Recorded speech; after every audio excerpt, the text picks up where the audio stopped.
Ayy, so amazing. You see how they playing? LiveWire, it's all about sports and entertainment. You don't wanna miss it, so official like you never seen. Keep it going till the whistle blowing from the referee. Everything from highlights and stats, you know that we gotta run it back. Whether on the field or the court, you know that this is where it's at. Subscribe, no delaying. This is LiveWire, sports and entertainment. Let's go. What's good, Chicago Bulls fans? Hey man, I think this is the best Sunday I had in a long time.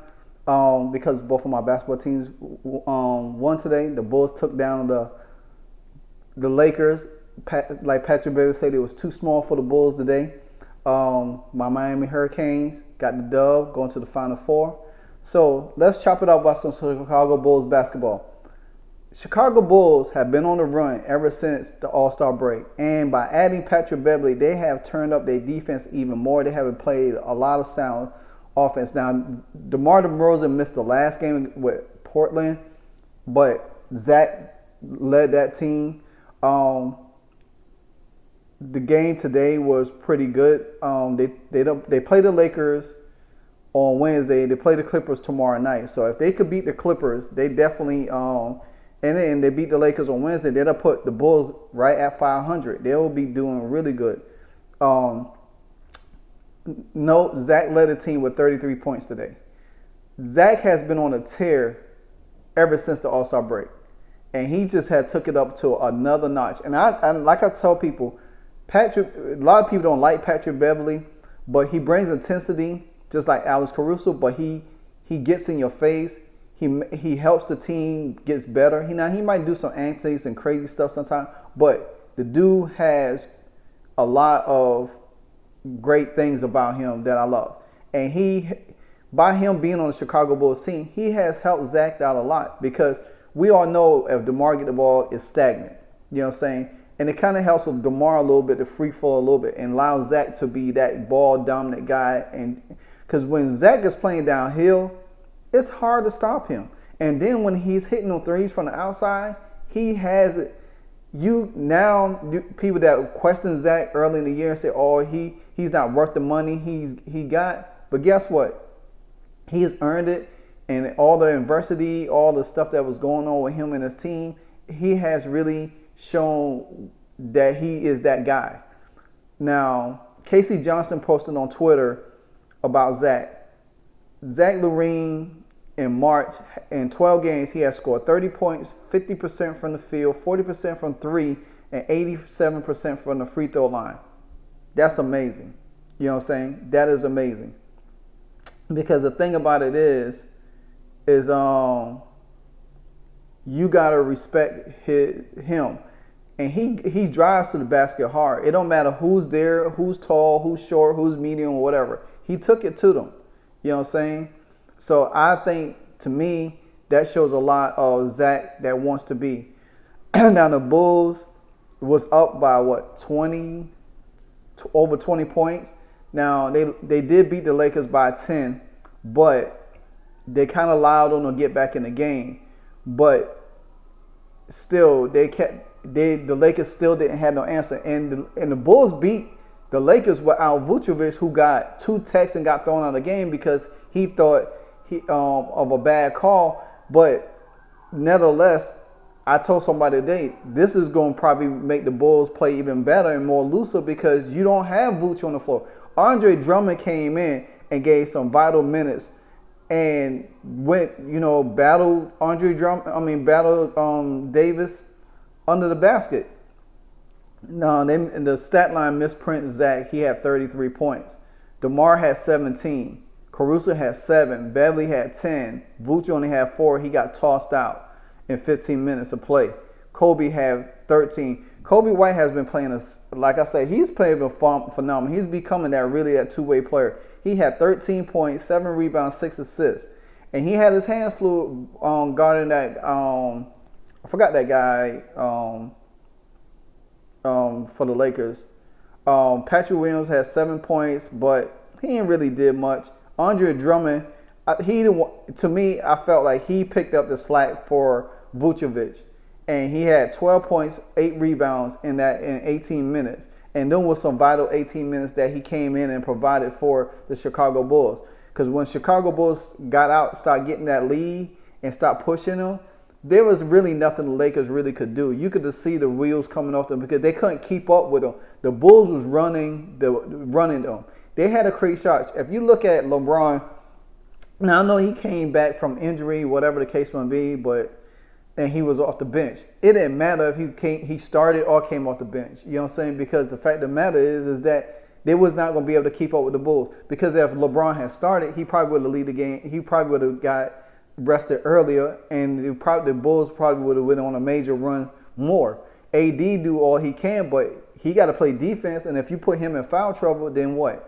Now we beat them at home. We swept them last year. We got a chance to sweep them for 2 years in a row. So that's going to be something special for the Chicago Bulls to sweep the Lakers 2 times in 2 years. That would be special, and I would love this. I will do everything in my power to see that happen. Not in my power, but I would love to see that happen. Also, you got to think Dale and Terry didn't play. Now, I think Dale and Terry energy would have been good in this game, but we didn't read him. Derrick Jones Jr. came in. He came in and hit his first 3-point shot. Boom. He had 8 points today. Ayo Dosunmu had 8 points as well. You know what I'm saying? But he had 4 assists, 1 rebound, but he started playing well. Now, the Lakers and the Bulls, they both shot over 50% from the field, but the Bulls shot better from the 3-point line. Zach was annihilating them from the 3-point line, but he was 2 for 5 for 3. It looked like he was hitting more than that. DeMar even he was perfect on 3. He was 2 for 2. Kobe White started struggling a little bit. He was 3 for 8. Sumo was 2 for 3, so they shot good from 3-point line. They was 14 for 31. They was 45%, way better than the Lakers was. They was way better than the Lakers from the free throw line. The Lakers was 68%.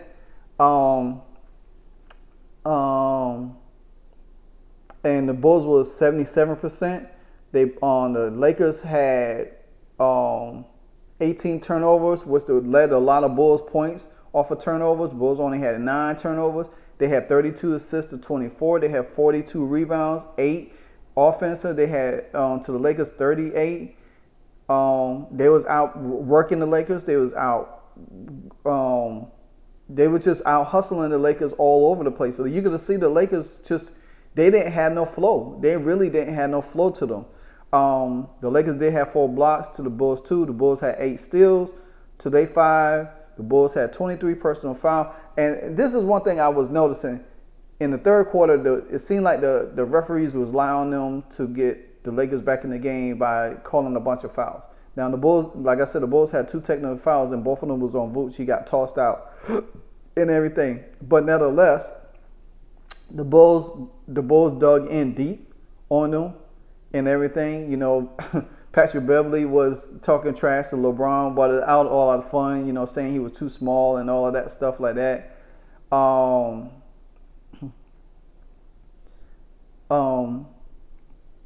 Vučević did apologize for getting his ejection and as the Bulls rally behind him. But like I said, that's what the Bulls do. If once they get over adversity, they are a good team. They could play with just about anybody now. You know what I'm saying?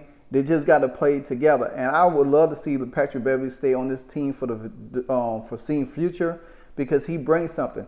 If you just imagine if Lonzo could get back healthy and be in a starting role. Matter of fact, I would even let Lonzo come off the bench until he get comfortable, allow Patrick Beverley to start. If you add Patrick Beverley,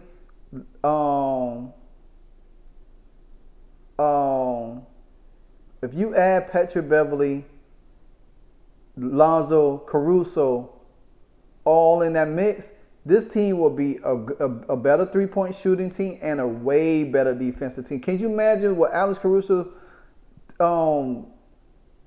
Lonzo, and Patrick Beverley could do defensively? Man, it would look like how the Bulls was a year ago when they first came out the gates. And you got guys that could score. You definitely got guys who could score and contribute. So therefore, I mean, I think they could add more to this roster and keep these same guys going into next year, because I think Patrick Beverley gives them a little bit more. The Bulls, they regain resilience. They showed that they could, because going against the Clippers tomorrow night, they should be able to win that game because there ain't no Paul George. So they got to just deal with Kawhi Leonard, and I think he won't be enough to stop the Bulls. The Bulls,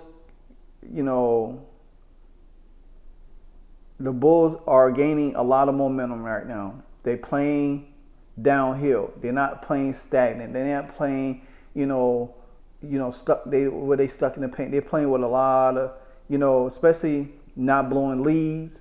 Not allowing teams to get back in and take the lead and be demoralized and stuff like that. The Bulls' second unit, exploded early in the second quarter with 20 points, gained a 20-point lead, and it could only go one or two ways. And the Bulls didn't allow it to get that way. They kept the pressure on it.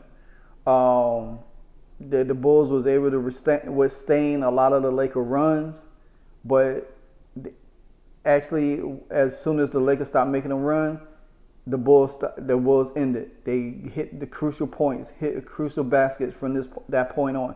They brought Zach in. Zach had attacking the basket, getting to the foul line. So doing was the things that helped out. Kobe White, Ayo, and Andre Drummond did a lot of was incredible down the stretch. Really incredible. They picked up a lot of Vooch slack. Now, me personally, if I was Billy Donovan, I would not start Vooch next game. I would make him come off the bench. I don't care if he was. I will put Andre Drummond in, let Andre Drummond start, and then midway through the first quarter, bring Vooch in. That's a way to send a message to him and say, hey, keep your head in the game. I want better for you. Because if you don't, because see, when Patrick Beverley got there and Patrick Beverley told him that he missed the assignment, he got mad. But Patrick Beverley was right, because you did miss the assignment. So why would you sit there and get mad about something that you've been doing all season long? You don't rotate right. Me personally, if I was Billy Donovan, I'd say, hey, you're not starting. Andre Drummond is going to start tonight, but you will come in. If you're not cool with it, you need to let me know now. But I think because you got technical foul thrown out the game, I think this is the punishment that goes along with it. Now, how you respond through this game tonight is going to tell me a whole lot where your head is at. So then he goes out there. Then this is what you do to him. He goes out there and play hard. Then you could use him down the stretch. Then you say, okay, now I can move him. He's playing better. He's seemed like he wanted. You know what I'm saying? You gotta make him. You gotta make Vooch learn. It's like he feel like he could get away with stuff, and he doesn't. To me, he doesn't play hard like he need to play. Sometimes he plays soft. Andre Drummond played hard. You know what I'm saying? He was on the Lakers, so he knows that. Patrick Beverley was on the Lakers, so they know that. Alex Caruso was with the Lakers, so they know how these guys play. So that's why it's easy for them to match up with them and everything. So, like I said, the Bulls pushed the lead back to 20 when Zach had a 3 with 4 minutes left on the clock. In the first half, Bulls was up 59-39. Next possession, missed a heat check from the logo, and they went into halftime. But nevertheless, man, Casey Johnson wrote that Billy Donovan was pleased with the Bulls' newfound ability to withstand other teams' runs. Those were the games early in the year where we couldn't just stop the Avalanche, and we seem to fight it. But because this is why you got a guy like Patrick Beverley that knows how to play the game. Even though he might not be the greatest player, but he knows how to play the game. He helps these guys. You withstand, and you allow your playmakers to make plays. You allow your scorers to score. Zach has been going to the line. He's been getting these calls now. Before, he wasn't getting these calls. He would not get these calls, but now it's like he's getting the calls that a superstar supposed to be getting. The same way like LeBron still could get these calls. You know what I'm saying? Because he's LeBron. Zach now could get these calls. He could drive to the basket and get these calls. You know what I'm saying? The Bulls had 14 deflections on 8 steals. They racked up 15 fast break points and put the pressure on the Lakers to get back in transition every time. That's why I kept saying the Lakers cannot run with the Bulls. When they get downhill, it's almost over. 13 fast break points off of 5 turnovers early in the first half. You know what I'm saying? Zach finished with his 33 points. They say 32. You know what I'm saying? He was receiving on the receiving end of a handful of layups and dunks. And you know, it's just like when he get downhill, is it. Now Vooch did, Casey Johnson did posted, Vooch said it was a bad decision by me to react the way I did in the game. As important as it is for us, I gotta get better at controlling my emotions. At the moment, my mistake. Me personally, I don't even care. Now Zach, I'm gonna see what Zach said about it. No, that's just Vooch talking. Well, hopefully he come back and play better. You know what I'm saying? Zach, like I said, Zach has been on a supernova scoring spree since the All-Star break. The Bulls are now within 2 games of 500. They're 36-38. They remain in the 10th seed, but are tied with the Raptors for the 9th and are 1 game behind the Hawks for 8th. If the Hawks lose, the Bulls win tomorrow and win Wednesday, and the Hawks lose at some point in time, the Bulls could easily jump into the 8th spot. You know what I'm saying? Now they do play tomorrow night against the Clippers, as I stated before. But hey, if the Bulls continue this run on the next 2 games, they're gonna set themselves pretty much to probably get past the play-in and be legitimate into the playoffs. So we'll see. But good game for the Bulls. Let's keep it up. Let's see red, baby, and I'm out.